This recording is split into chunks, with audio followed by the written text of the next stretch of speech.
بسم اللہ الرحمن الرحیم۔ السلام علیکم ورحمۃ اللہ وبرکاتہ۔ بدلتی ہوئی دنیا اور اسلامی فکر کا 30واں ایپیسوڈ نمبر 30، جس کا عنوان تصور اقامت دین پر اعتراضات ایک جائزہ۔ اس مقالے میں اس تھیسس میں کوشش کی گئی ہے کہ اقامت دین کے تصورات پر جو تنقیدیں بعض مسلم دانشوروں کی جانب سے ہوئی ہیں ان کا جائزہ لیا جائے۔ یہ تنقیدیں دو طرح کی ہیں۔ ایک تو وہ لوگ ہیں جو سرے سے اس بات کے قائل ہی نہیں ہیں کہ سیاست اور اجتماعی معاملات میں اسلام بھی کوئی رہنمائی کرتا ہے، یا کرتا بھی ہے تو آج کے زمانے میں اس کی پیروی لازم ہے۔ عصر حاضر یا سیکولر افکار سے متاثر یہ طبقہ سمجھتا ہے کہ اسلام سمیت تمام مذاہب کا دائرہ افراد کی ذاتی زندگیوں تک محدود ہے۔ اجتماعی معاملات میں مذہب کی دخل اندازی فتنہ و فساد کا سبب بنتی ہے، اور یہ مذہب کا دائرہ کار بھی نہیں ہے۔ اسلام کے وہ احکام جن کا تعلق ریاست کے انتظام اور پالیسی سے یا قانون سازی سے ہے، وہ ایک مخصوص دور کی ضرورتوں کے لیے تھے۔ آج ان تعلیمات سے روشنی تو حاصل کی جا سکتی ہے، لیکن ہو بہو پیروی نہ تو ممکن ہے اور نہ اس کی ضرورت ہے۔ اس مقالے میں ہم اس اعتراض کو زیر بحث نہیں لائیں گے۔ یہ اعتراض علیحدہ سے تفصیلی تجزیہ چاہتا ہے۔ اس مکتب فکر کا ذکر میں نے اس لیے کر دیا کہ آگے کے مباحث میں اس کا حوالہ آئے گا۔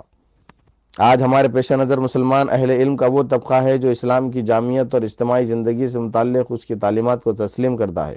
یہ لوگ مانتے ہیں کہ اسلام نے ریاست کا تصور بھی دیا ہے، ریاست کے لیے قوانین بھی تجویز کیے ہیں، اور یہ احکام اسلام اور اسلامی شریعت کا جزو ہیں، لیکن وہ یہ کہتے ہیں کہ ان احکام کا تعلق عام مسلمانوں سے نہیں ہے۔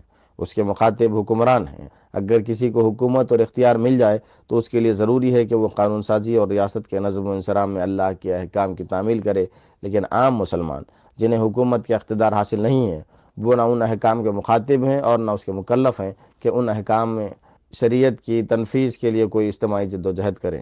ان کا فریضہ بس ذاتی زندگیوں میں اور سماج کے جن امور پر انہیں اختیار حاصل ہے ان میں خدا کے احکام کی تعمیل تک محدود ہے۔ آج کے اجلاس کے دائیوں نے مجھ سے سیناپسس میں خاص طور پر مولانا وحید الدین خان اور جناب جاوید احمد غامدی کے اعتراضات کا جائزہ لینے کے لیے کہا گیا ہے۔ ان دونوں حضرات کے نقطہ نظر کا خلاصہ میری سمجھ کے مطابق یہی ہے۔ اقامت دین کیا ہے؟ اس سے پہلے کہ ہم اس نقطہ نظر کا جائزہ لیں، اس بات کی ضرورت محسوس ہوتی ہے کہ اختصار کے ساتھ اقامت دین کے بارے میں تحریک اسلامی اور مولانا مودودی کے خیالات کا خلاصہ پیش کر دیا جائے۔ جماعت اسلامی ہند کے دستور کی دفعہ 4 آرٹیکل 4 میں جماعت کا نصب العین اس طرح بیان کیا گیا ہے۔ جماعت اسلامی ہند کا نصب العین اقامت دین ہے، جس کا حقیقی محرک صرف رضا الہی اور فلاح آخرت کا حصول ہے۔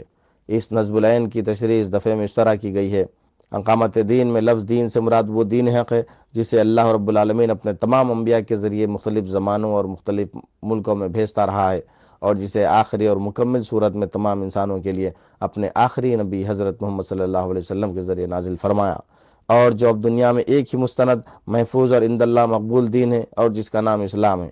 یہ دین انسان کے ظاہر و باطن اور اس کی زندگی کے تمام انفرادی و اجتماعی گوشوں کو محیط ہے۔ عقائد، عبادات اور اخلاق سے لے کر معیشت، معاشرت اور سیاست تک انسانی زندگی کا کوئی شعبہ بھی ایسا نہیں ہے جو اس دائرے سے خارج ہو۔ یہ دین جس طرح رضا الہی اور فلاح آخرت کا ضامن ہے، اسی طرح دنیاوی مسائل کے موضوع حل کے لیے بہترین نظام زندگی بھی ہے، اور انفرادی و اجتماعی زندگی کے صالح اور ترقی پذیر تعمیر صرف اسی کے قیام سے ممکن ہے۔ اس دین کی اقامت کا مطلب یہ ہے کہ کسی تفریق و تقسیم کے بغیر اس پورے دین کی مخلصانہ پیروی کی جائے اور ہر طرف سے یکسو ہو کر کی جائے، اور انسانی زندگی کے انفرادی و اجتماعی تمام گوشوں میں اسے اس طرح جاری و نافذ کیا جائے کہ فرد کا ارتقاء، معاشرے کی تعمیر اور ریاست کی تشکیل سب کچھ اسی دین کے مطابق ہو۔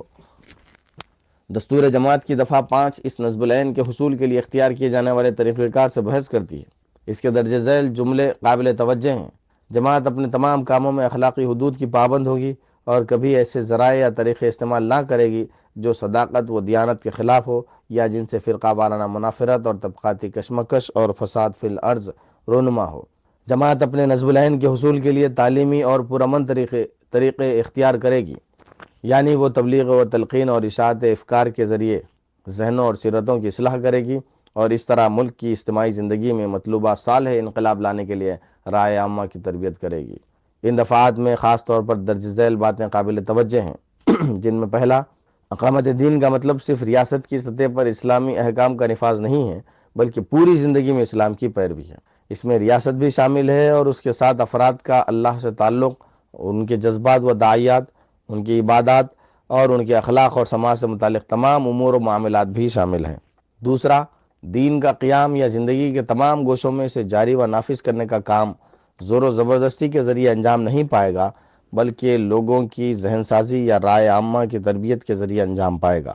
یہ باتیں جماعت کے دستور سے بھی واضح ہیں، اور مولانا مودودی کے افکار میں بھی بڑی وضاحت کے ساتھ ان باتوں کی تکرار ملتی ہے۔ مولانا مودودی کی تحریروں میں درج ذیل قسم کی باتیں ہم کو کثرت سے ملتی ہیں۔ حکومت کا نظام اجتماعی زندگی میں بڑی گہری جڑیں رکھتا ہے۔ جب تک اجتماعی زندگی میں تغیر واقع نہ ہو، کسی مصنوعی تدبیر سے نظام حکومت میں کوئی مستقل تغیر پیدا نہیں کیا جا سکتا۔ عمر بن عبدالعزیز جیسا فرما روا، جس کی پشت پر تابعین و تبع تابعین کی ایک بڑی جماعت بھی تھی، اس معاملے میں قطعی ناکام ہو چکا ہے، کیونکہ سوسائٹی بحیثیت مجموعی اس اصلاح کے لیے تیار نہ تھی۔ محمد تغلق اور عالمگیر جیسے طاقتور بادشاہ اپنی شخصی دینداری کے باوجود نظام حکومت میں کوئی تغیر نہ کر سکے۔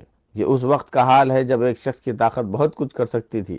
اسلامی انقلاب بھی صرف اسی صورت میں برپا ہو سکتا ہے جب ایک عمومی تحریک قرآنی نظریات و تصورات اور محمدی سیرت و کردار کی بنیاد پر اٹھے اور اجتماعی زندگی کی ساری ذہنی، اخلاقی، نفسیاتی اور تہذیبی بنیادوں کو طاقتور جد و جہد سے بدل ڈالے۔